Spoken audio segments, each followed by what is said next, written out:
वाराणसी नाम का एक गांव था जहां रमेश नाम का एक व्यक्ति रहता था।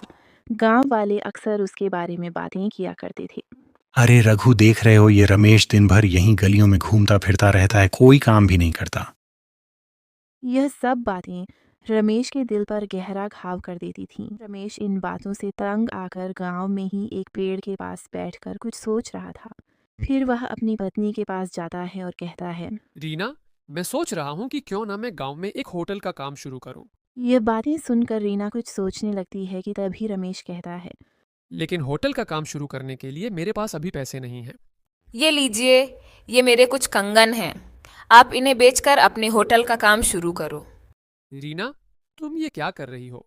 ये गहने तो तुम्हारी माँ ने तुम्हें दिए थे ना, और कहा था कि इन्हें संभाल कर रखना।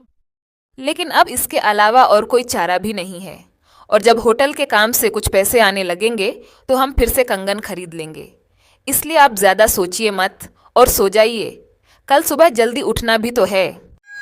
अगले दिन सुबह होती है और रमेश अपनी पत्नी रीना के कंगनों को हाथ में पकड़े हुए सुनार की दुकान की ओर जा रहा होता है।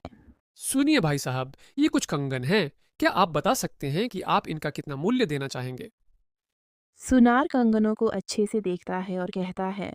देखो, मैं तो इसका सिर्फ 10 लाख ही दे पाऊंगा। लेकिन ये कंगन तो अभी नए हैं, और मेरे हिसाब से तो इसका 20 से 25 लाख तो मिलना ही चाहिए। देखो, मैं 10 लाख से ज्यादा नहीं दे पाऊंगा। बेचने हैं तो बताओ, वरना यहाँ से चलते बनो।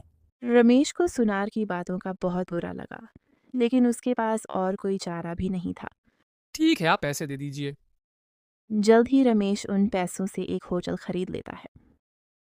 अरे मगन यार, ये होटल भले ही नया हो, लेकिन टेस्ट तो वही माँ के हाथों जैसा ही आ रहा है। ग्राहकों की बातें सुनकर रमेश बहुत खुश हो जाता है और कुछ समय बाद वह होटल में खाना बनाने के लिए 2 रसोइयों को रखता है। लेकिन जल्द ही दोनों के बीच लड़ाइयाँ होने लगती हैं। अरे तूने खाने में ज्यादा मिर्च क्यों मिलाई? अच्छा बेटा, मिर्च तूने मिलाई और दोष मेरे पर डाल रहा है। अभी एक थप्पड़ मारूंगा तो सारा सच उगल देगा। अच्छा, ऐसी बात है तो मार के दिखा। मैंने भी हाथ में चूड़ियां नहीं पहन रखी हैं। ऐसे ही दोनों के बीच लड़ाइयाँ चलती रहती हैं, जिसका असर खाने पर पड़ता है और एक भी ग्राहक नहीं आता। पता नहीं क्यों दिन प्रतिदिन ग्राहकों की संख्या कम होती जा रही है। जरूर इन दोनों ने ही कुछ ऐसा किया होगा। फिर एक दिन रमेश सोचता है कि क्यों ना खाने को एक बार चखा जाए। फिर क्या था, जैसे ही रमेश ने खाना चखा, वह आग बबूला हो गया। तुम दोनों इधर आओ। ये क्या है? खाने में इतना नमक किसने डाला है? नहीं मालिक, मैंने कुछ नहीं किया। जरूर इसने कुछ किया होगा। मालिक, ये झूठ बोल रहा है। खाने में नमक इसने मिलाया था। नहीं, तूने मिलाया था। नहीं, तूने मिलाया था। दोनों के दोनों चुप हो जाओ, वरना दोनों को काम से निकाल दूंगा। अगर तुम लोग ऐसे ही लड़ते रहोगे तो इसका असर खाने पर पड़ेगा और ग्राहकों की संख्या कम हो जाएगी, और ग्राहकों की संख्या कम होने से तुम्हारी पगार भी कम हो जाएगी। फिर क्या था, ये बातें सुनकर दोनों हैरान हो जाते हैं और रमेश वहां से चला जाता है। भाई देख, मैं सोच रहा हूँ कि हम अपनी लड़ाई को यहीं खत्म करते हैं, वरना इसका असर हमारे काम पर पड़ेगा। सही बोले यार, अगर हम ऐसे ही लड़ते रहेंगे तो हमारा घर कैसे चलेगा। इसलिए आज से कोई लड़ाई नहीं।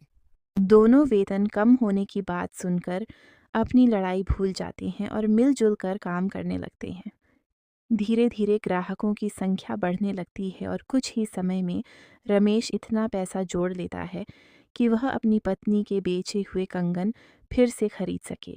सीख, जीवन में कठिनाइयाँ सभी की होती हैं, परंतु जो मेहनत और धैर्य से उन कठिनाइयों से बाहर निकलता है, वही आगे बढ़कर कोई मुकाम हासिल कर सकता है।